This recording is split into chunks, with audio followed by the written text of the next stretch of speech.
Ahí puse a grabar. Perfecto. Bueno, hoy tenemos la fortuna de tenerlo aquí a Juan María Gallardo, el doctor Juan María Gallardo, que nos va a hablar de nulidades canónicas. Ustedes ya igual fueron leyendo algunos documentos sobre el tema del matrimonio en el derecho canónico, así que como el tema de nulidades ciertamente tiene sus particularidades y suele generar bastantes dudas y consultas respecto al tema y de cómo se maneja, nos pareció que era la oportunidad de poder contar con esta clase de Juan María, que es muy claro él para explicar cuáles son las situaciones en las cuales se determina y también para revisar con ustedes el proceso y demás si tienen dudas. Así que, Juan María, muchísimas gracias como siempre. Estamos Lorena, un acá a gusto. disposición. Perfecto, gracias. Sí, es un tema muy interesante. Hoy por hoy, muchos de ustedes seguramente vayan a dedicarse a la mediación matrimonial o al acompañamiento.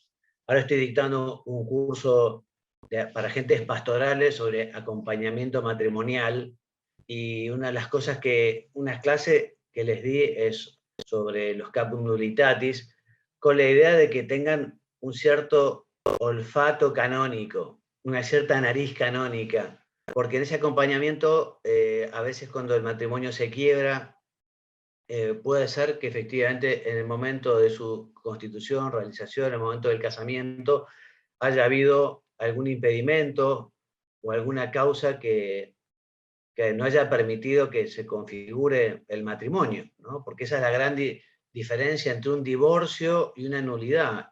El divorcio rompe un vínculo civil. En la iglesia no hay divorcio. En cambio, la nulidad lo que declara es que nunca hubo matrimonio. En la legislación argentina existía un régimen de nulidades. Yo estudié derecho civil.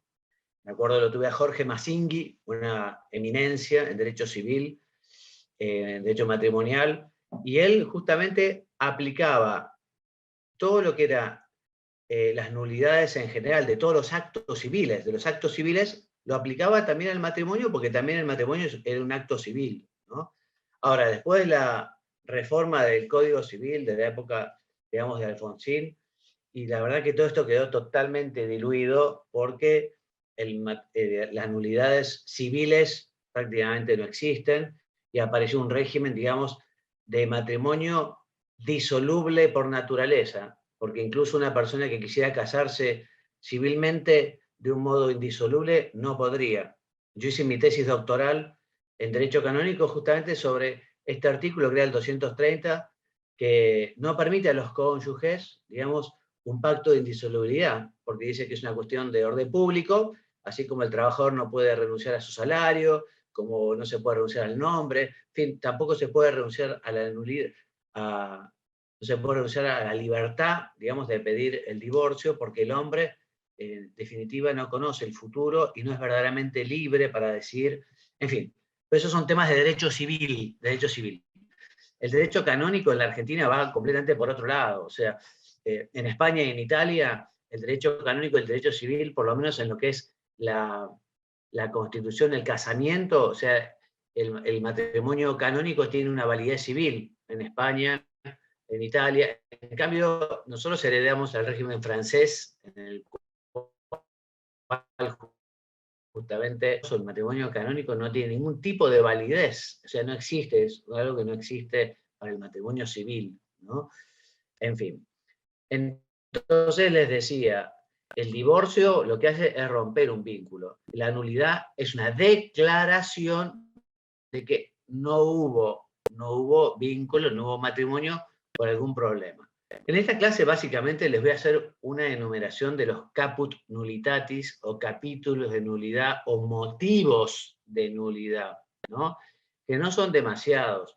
Vamos a hacerlo al galope, porque después ustedes pueden leer el texto o pueden leer el código o pueden buscar algún artículo y sobre todo cuando se presente algo que tiene ese olfato canónico o esa nariz canónica, cuando vean que puede ser que haya indicios de que hubo problemas, lo mejor es ver a un especialista, ¿no? O sea, un abogado, un canonista que sepa el tema para que efectivamente vea si existió o no existió un matrimonio.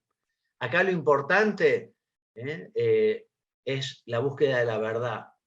Como lo dice el Papa en su última reforma, el Papa Francisco hace poco reformó lo que es el procedimiento, lo que es el derecho procesal, y lo hizo más corto, más dinámico, una sola instancia, además algo bastante nuevo, innovador, ¿no? Y bueno, lo que está clarísimo es que en esto hay que buscar siempre la verdad, porque una persona que quiera engañar a un tribunal, por decirlo de alguna manera, y puede conseguir un bellísimo certificado de sentencia de nulidad para colgar arriba de la cama, pero eso, si es mentira, ¿para qué sirve? No tiene sentido, no tiene sentido.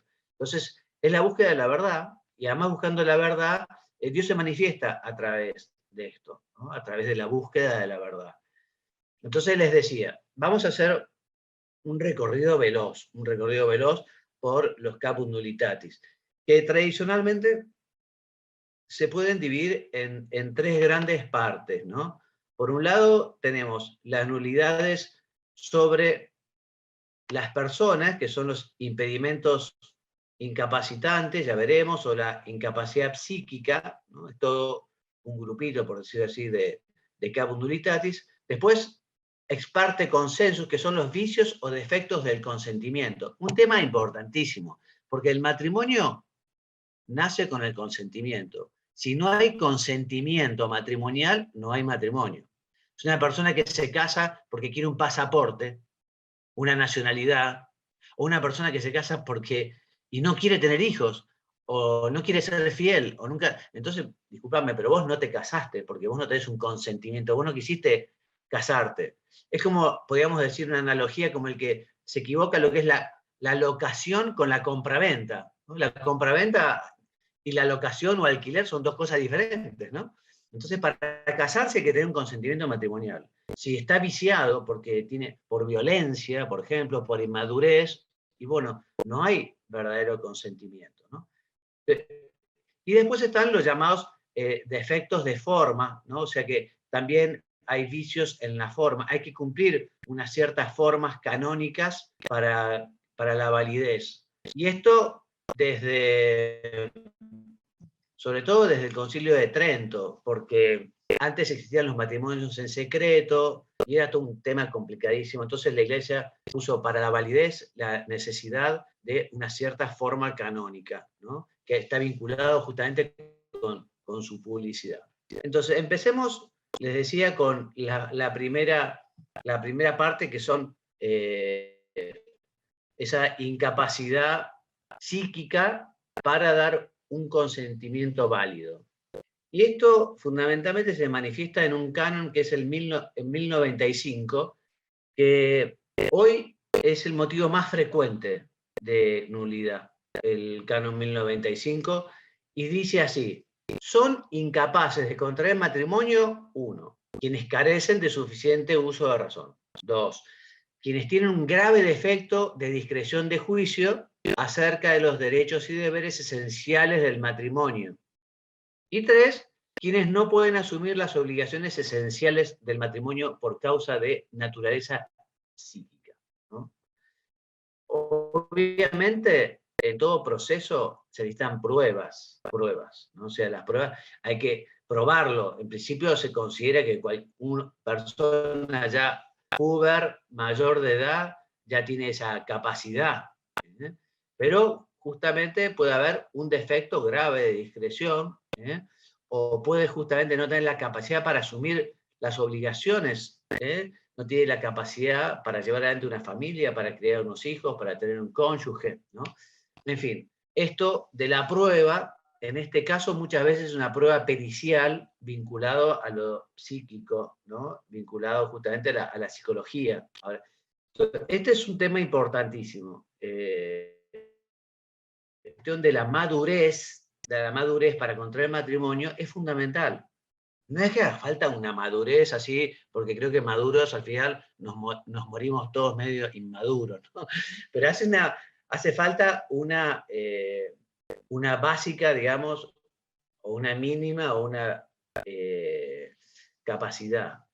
Ahora yo estoy también dictando un curso porque la Santa Sede nos regaló un documento, un nuevo dicasterio, que se llama Dicasterio para los laicos, la familia y la vida. Hizo un documento nuevo a pedido del Papa Francisco, que son itinerarios catecumenales para el matrimonio, ¿no? Porque el Papa dice, para ser sacerdote se lleva mucho tiempo de preparación. Para ser religioso también un gran tiempo. Y resulta que a veces las personas para casarse hacen un brevísimo curso para matrimonio y las personas no terminan de enterarse de qué es el matrimonio, ¿no? Y por eso después muchos matrimonios son nulos o muchos matrimonios se quiebran. Y evidentemente el noviazgo es un gran desafío para la Iglesia Católica, el preparar justamente a los matrimonios a estar muy bien dispuestos para este acontecimiento, y después incluso el Papa dice, bueno, y acompañar en los primeros años también, acompañar para que efectivamente esas crisis que van a llegar, porque no puede no haber crisis matrimonial, sepan que son partes del itinerario y del crecimiento y de la madurez, ¿no? Bueno, Canon 1095, un canon importantísimo, digamos, porque muchas causas de nulidad están por este caput. Después existen lo que llaman los impedimentos que son situaciones, circunstancias, cualidades o relaciones que impiden la celebración básica del matrimonio, ¿no? Por ejemplo, la edad. El canon 1083 dice, no puede contraer matrimonio válido el varón antes de los 16 años cumplidos, ni la mujer antes de los 14 también cumplidos. Perdón, Juan, ¿no? una pregunta. También, Perdóname, Juan, vos estás sí. compartiendo una filmina porque no estamos viendo nada y no sé si vos querías compartir algo o simplemente estás... No. Ah, perfecto, listo, no, porque No pensé que quería por ahí estás compartir nada. compartiendo algo y me quedé ahí en la duda. Perdóname No, por la interrupción. Sí, no, está bien. Entonces, esta edad, digamos, es necesaria, pero también el código prevé que la conferencia episcopal puede establecer una edad superior. Y de hecho, la inmensa mayoría de los países se ha fijado como edad mínima los 18 años para la celebración canónica, ¿no? Esta es también un impedimento que se puede dispensar, o sea, si hubiera novios maduros menores a esa edad, piden una dispensa, y esa dispensa se otorga.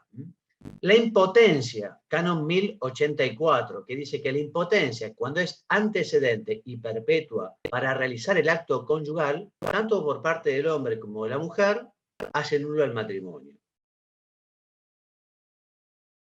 Aquí tenemos que distinguir lo que es la impotencia para el acto matrimonial con lo que es la esterilidad, que no tiene nada que ver. La esterilidad es la incapacidad, digamos, de poder concebir, ¿no? Y puede ser estéril la mujer o el hombre, ¿no? Pero es la impotencia coeundi, la impotencia para hacer el acto conyugal, sea con todas las personas, o sea, justamente con una sola persona, y bueno, habrá que también demostrarlo, como todos, digamos, los casos durante el proceso, ¿no? También es un impedimento un matrimonio anterior, por más que una persona diga, no, pero mi matrimonio es nulo, pero no hizo ningún proceso. No, entonces hay un vínculo anterior, hay un matrimonio anterior, no puede haber, ¿no? Y si contrae matrimonio, un segundo matrimonio por la iglesia, se va a otro país, y bueno, ese matrimonio es nulo. También se necesita dispensa, porque si no es nulo, cuando existe disparidad de cultos. O sea, cuando una persona es bautizada en la Iglesia Católica y la otra es no bautizada.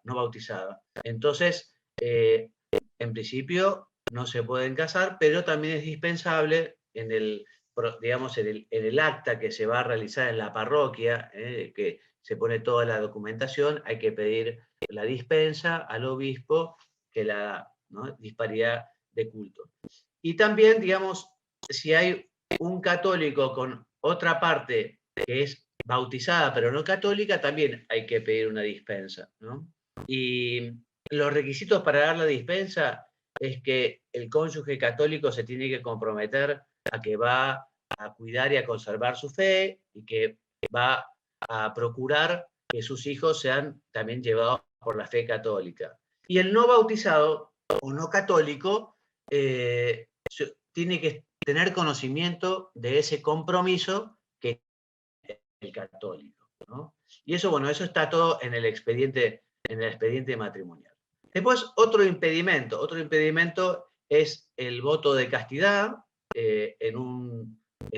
digamos, es un voto público en un instituto religioso, que no todo instituto religioso, porque una vez es canónicamente el instituto religioso, canónicamente, digamos, tiene que estar erigido como tal, en fin, no todo instituto es un instituto religioso. Por ejemplo, donde tiraron el bolso, eso con los millones y la ametralladora, bueno, eso no era un instituto religioso canónicamente, ¿no?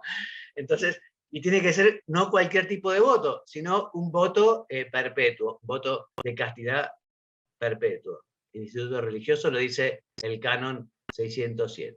Otro que también es muy lógico, ¿no? Es el caso de rapto. El caso de rapto está configurado en que la mujer raptada no puede casarse con el hombre que ha raptado.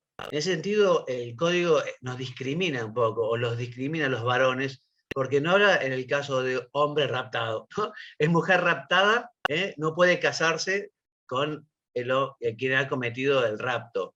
Salvo que ya pasado el tiempo y estando ella segura y que no haya peligro, digamos, de que se violente la libertad, ¿no? Entonces, así lo dice el canon 1089. A no ser que después la mujer, separada del raptor y hallándose en lugar seguro y libre, elija voluntariamente el matrimonio. Bueno, también es un impedimento el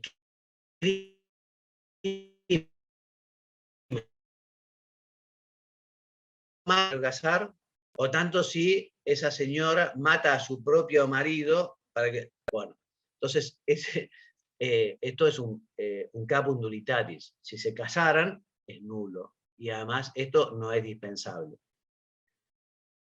¿Qué más? El tema del parentesco. En el derecho canónico seguimos igual que el derecho romano. O sea, el parentesco se habla por consanguinidad. Consanguinidad es abuelo, padre, hijo, nieto. Bueno, en la misma línea nunca puede haber matrimonio. O sea, nunca se puede casar el abuelo con la nieta, ¿no? O el nieto con la abuela. O sea, y también hay hasta cuarto grado, perdón, en consanguinidad nunca, en ningún grado, pero en el otro grado que se llama afinidad, no se puede casar, digamos, hasta tercer grado. Cuarto grado sí, cuarto grado son primos.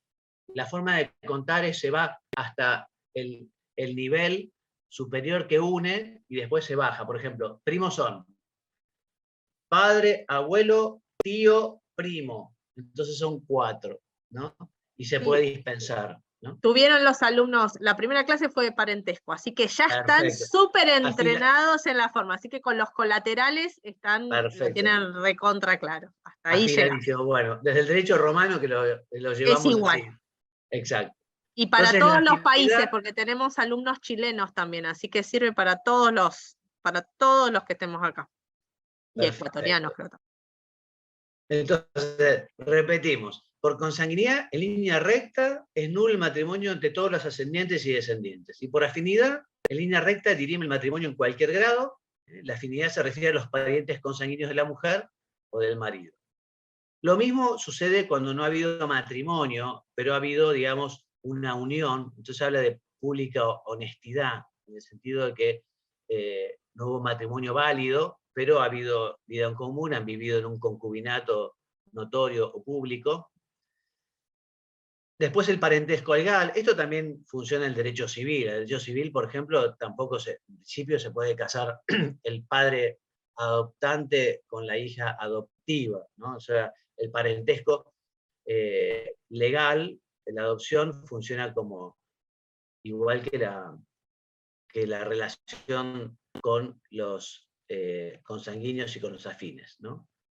Bueno, pasamos al otro gran sector o gran cabeza de caput nuditatis, que es justamente el tema del consentimiento. El consentimiento, como decía, importantísimo porque Si el consentimiento es solo una apariencia, si el consentimiento ha sido forzado, si el consentimiento ha sido fruto de un engaño, si ha sido simulado, no sería válido.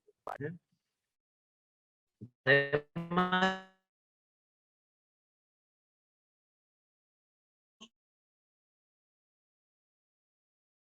del objeto del consentimiento, que es el canon 1096, que dice que para que pueda haber consentimiento matrimonial es necesario que los contrayentes no ignoren al menos que el matrimonio es un consorcio permanente entre varón y mujer ordenado a la procreación de la prole mediante una cierta cooperación sexual.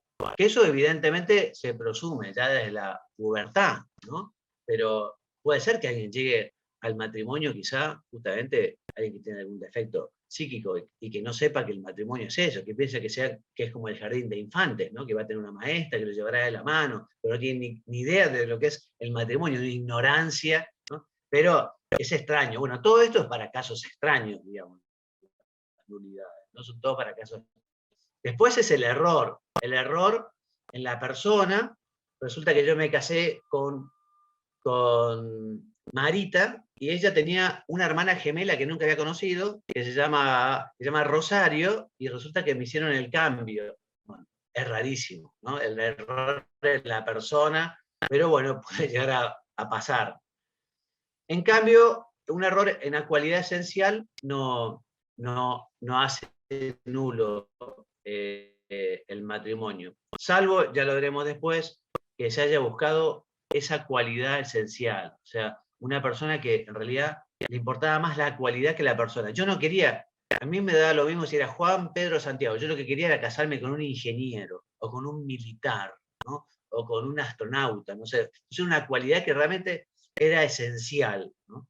Es un caso bastante poco frecuente.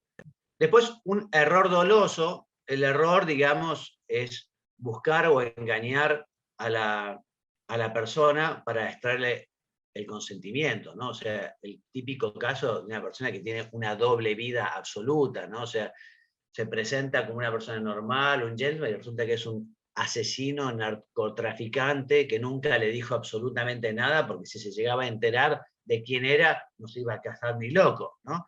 Entonces, evidentemente, hay un dolo allí se genera un error en el cual la persona justamente ha sido engañada, Bueno, estamos yendo rápido, pero mejor así. Después, otro tema es la condición, poner condiciones, ¿no? No sé si ustedes saben qué es una condición. Una condición puede ser de pasado, de presente o de futuro. Las condiciones lo que ¿no? Entonces, por ejemplo, una condición de pasado. Yo me voy a casar solo con vos y lo pongo como condición, y solo las condiciones de pasado están permitidas en el código con permiso del obispo, tiene que estar autorizado. Condiciones de pasado, dice, bueno, yo me caso con vos, pero si eres virgen, una condición. O yo me caso con vos si tenés un ingreso mensual mayor a tanto, una condición. Entonces, si se da esa condición, hay vínculo. Si no se da esa condición, no es el vínculo. En cambio, las de presente o las de futuro no se permiten, porque además no hay matrimonio cuando hay una condición de futuro, porque se va, digamos, a generar el vínculo recién cuando suceda aquel acontecimiento. O sea, yo me caso con vos, pero cuando te reciba de ingeniero, y se casan ahora, pero resulta que cuando se recibe de ingeniero es 2 años más adelante. Entonces, están prohibidas y son nulos los matrimonios con condición de presente o de pasado.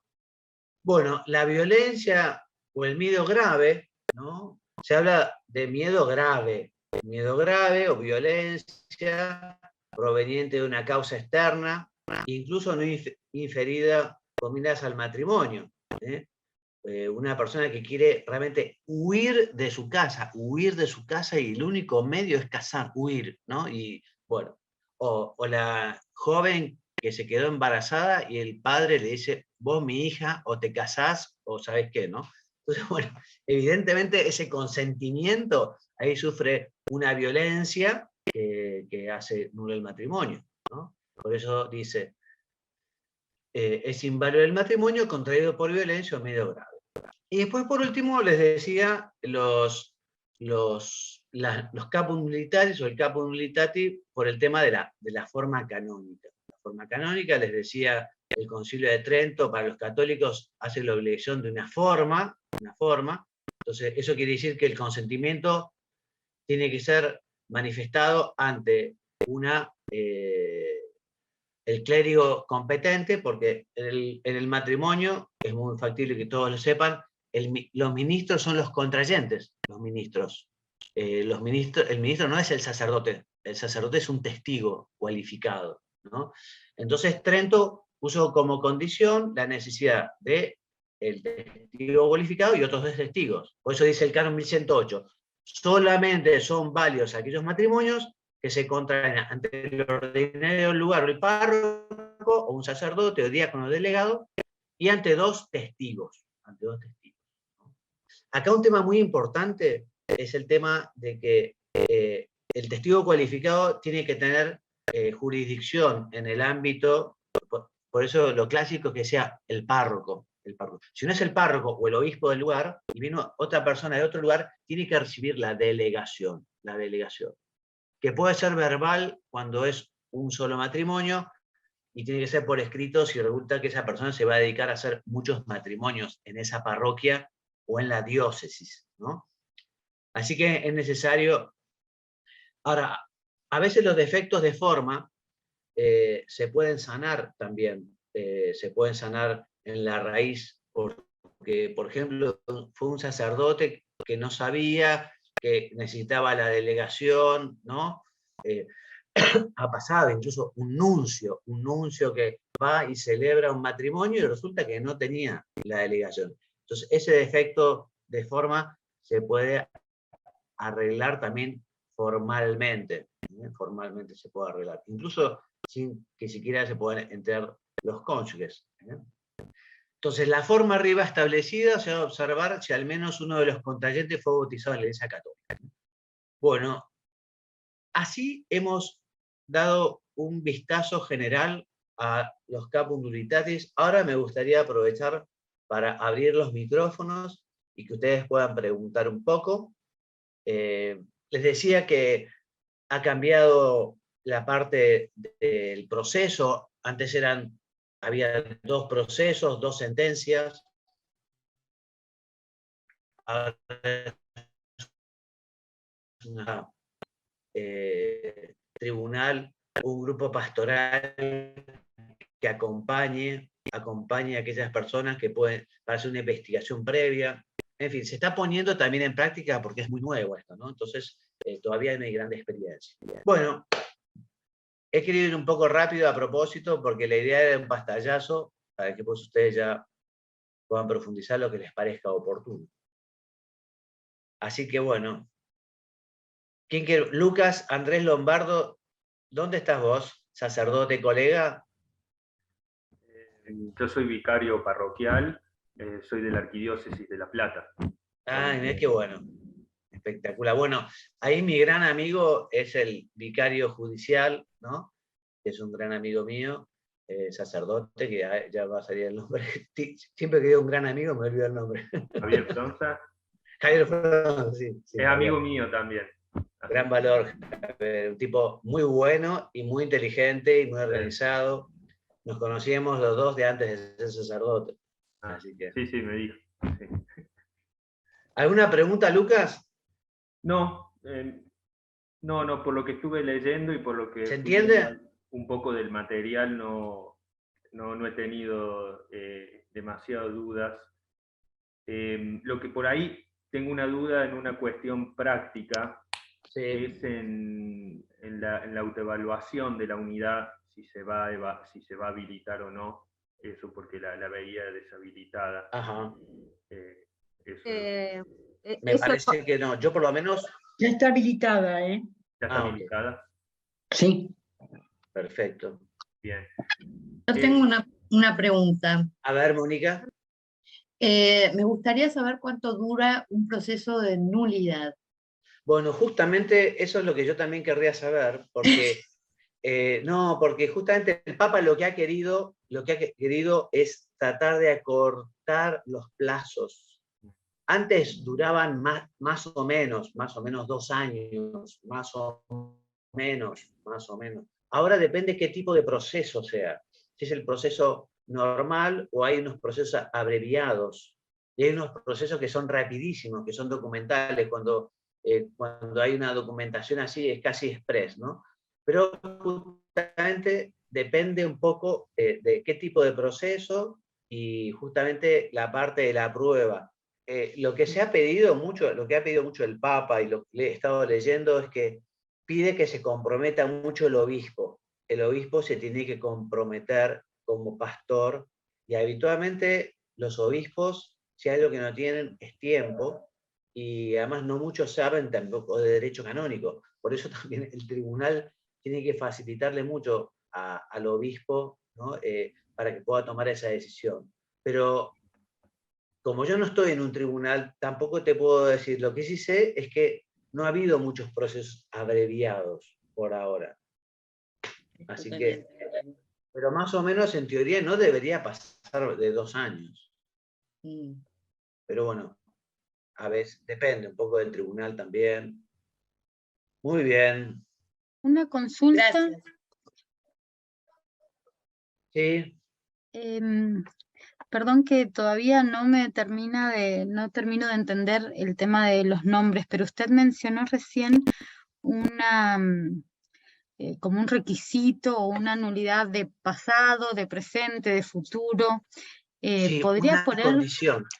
condición? Sí, claro. Por ejemplo. ¿Podría darme un ejemplo? Sí, claro. Yo te digo, por ejemplo, yo te voy a hacer un regalo a vos, pero con una condición. Te voy a hacer un regalo a vos, pero con la condición de que yo te regalo, que es una prenda de vestir, lo uses, no sé, todos tus cumpleaños. Te pongo una condición, ¿no?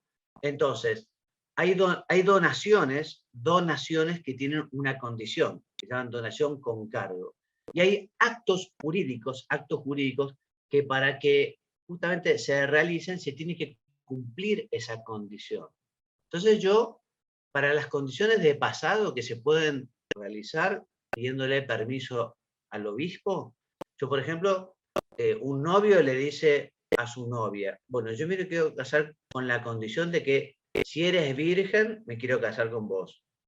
O si realmente sos hija de fulano de tal, o si efectivamente entonces si aquello es cierto, si aquella condición se cumplió en el pasado y el obispo lo permitió, hay matrimonio, ¿entendés? Ahora, si la condición es de futuro, o sea, yo me voy a casar con vos, pero cuando te recibas de ingeniero, en realidad no hay un acto jurídico, porque justamente ese acto que es el matrimonio, no es una condición de futuro. Entonces es nulo. Es nulo.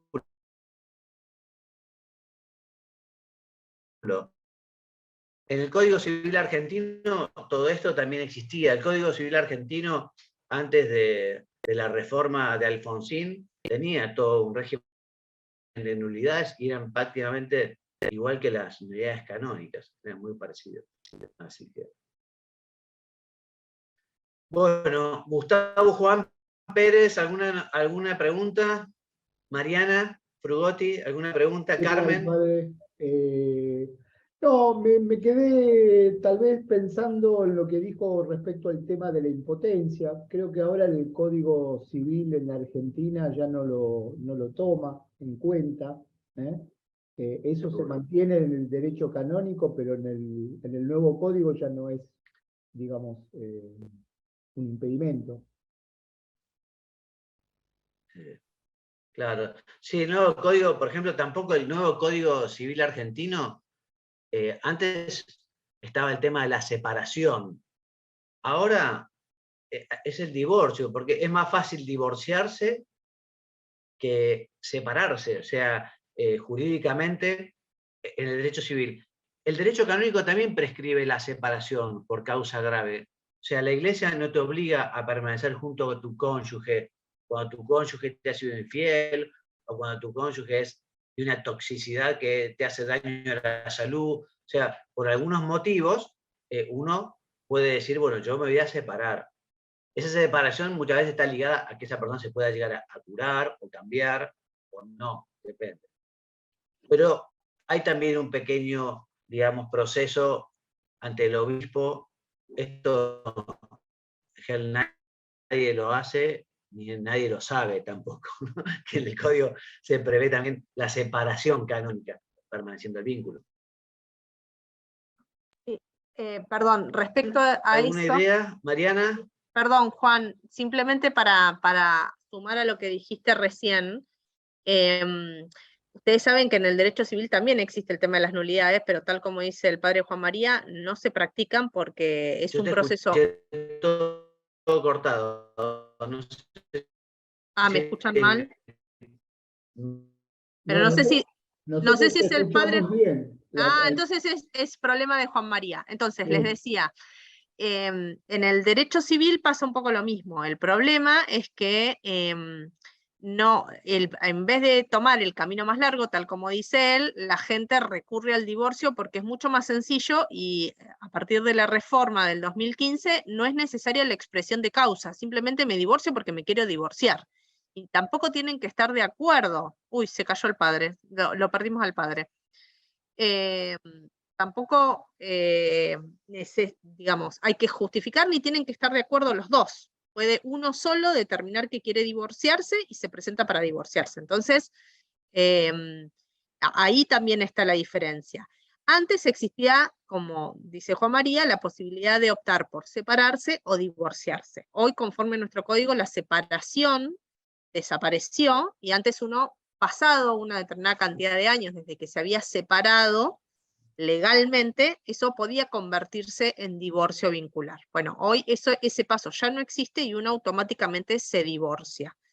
Entonces, lo que sí ustedes tienen que tener en cuenta es que una cosa es lo civil y otra cosa es lo canónico. Entonces, si ustedes están casados por civil, digo bien, y por la iglesia, podrán divorciarse en lo civil, pero para tener la nulidad, tienen que hacer la nulidad canónica si es que corresponde la nulidad canónica. No es que, y a la inversa, si yo hago el trámite y obtengo la nulidad canónica, pero no hago el trámite en lo civil, voy a seguir estando casados, ¿no? Entonces acuérdense que son tribunales distintos y causas distintas, con requisitos y jueces distintos. Entonces eso también tienen que tenerlo presente. Incluso pueden hacer la nulidad canónica y al mismo tiempo la nulidad civil, que tienen efectos particulares cada uno de ellos según corresponda. Pero también depende de la causal. O como se darán cuenta del material que leyeron y de lo que acaba de explicar recién Juan María, hay causas que son comunes, que también va a dar la nulidad en el ámbito civil. Por ejemplo, el tema del el impedimento de casamiento entre parientes consanguíneos. Eso se da en los dos derechos. Pero como bien señaló Juan hace un ratito, no, hay algunos como el impedimento ay, se me fue, perdón, digamos, por impotencia, ahí está, no me salía, perdón, la palabra, por impotencia ya no está contemplado en el Código Civil. Entonces ahí sí lo podría tramitar en el canónico, pero en lo civil no, y tendría que ir por el camino del divorcio. Entonces, simplemente para completar lo que dijo Juan María y para también hacer el paralelismo con el campo civil. Y sí, como dice Juan María, hoy es mucho más fácil divorciarse que cualquier otra cosa, hasta de sacar un crédito. Lo sacan como mucho más rápido y le piden menos comprobantes y menos circunstancias que un banco para darles plata. Eso seguro. Así que bueno, a ese nivel hemos llegado. Perdón, Juan, que me metí, pero me parecía importante completarlo también con la mirada desde lo civil también. Estás muteado, Juan. Estás muteado y no te escuchamos, ¿eh? Sí, no, digo que gracias, espectacular, así se hace un poco más ágil. No sé, por yo favor. quise hacer algo dinámico porque estos contenidos lo tienen para estudiar por su cuenta. Quería darles un panorama así para que vieran un poquito más.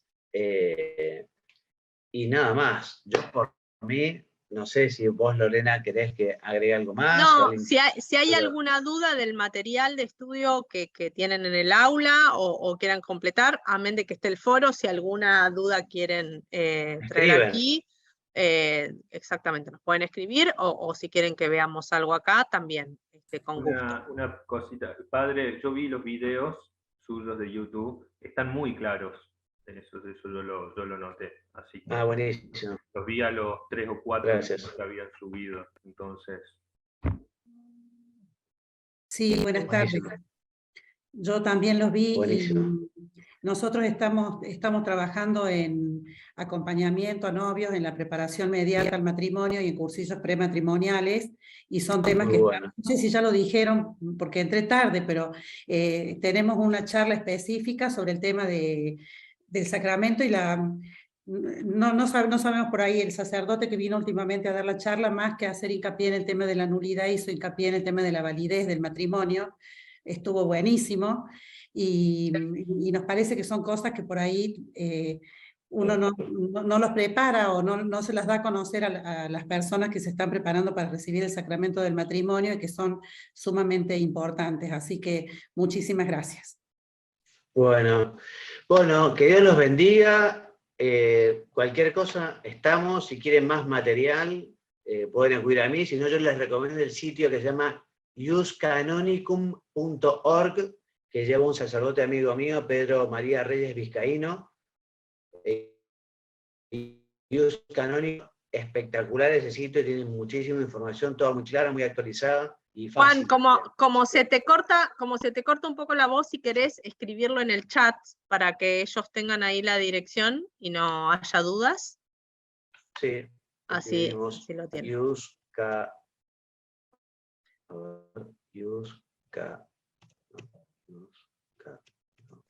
Igual si tienen dudas concretas sobre estos temas, pueden escribir en el foro, ¿sí?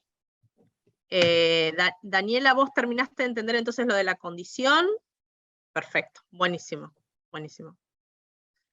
Bueno, mil gracias a todos. Gracias, Juan María, especialmente. Y bueno, quedan poquitos días ya para terminar la materia en el periodo regular. Si tienen dudas o consulta, Carmen, acabo de ver un mail tuyo que se me traspapeló, te pido disculpas, así que ahora mismo te lo voy a contestar, perdón. No hay apuro, no hay apuro. Perdón, pero se me pasó por completa, se ve que se me mezcló con otros, mil disculpas. Y bueno, cualquier duda que tengan, estamos a disposición, y saben, a partir de la semana que viene ya entramos en el periodo recuperatorio para aquellos que les haya quedado actividades pendientes o que tengan que recuperar algún trabajo en particular. ¿Sí? Perfecto. Bueno, que tengan muy buenas tardes a todos, les mandamos un gran cariño, y estamos a disposición de ustedes. Sí, Carmen. Acá en Salta estamos en plena fiesta del Señor y la Virgen del Milagro, con peregrinos que están bajando de todos lados, que es una cosa maravillosa, no les puedo explicar lo que es. Qué lindo. Hemos venido el domingo de Tucumán a Salta, los 400 kilómetros con peregrinaciones, así que les tengo que decir feliz y bendecido milagro para todos. Gracias, Carmen, gracias. Y bueno, ojalá que nos bendiga toda la Argentina, que mucha falta nos hace, ¿sí? Y también a los países hermanos. Así que bueno, muchísimas gracias. Que tengan todos muy buenas tardes. Estamos a disposición. Chau, chau.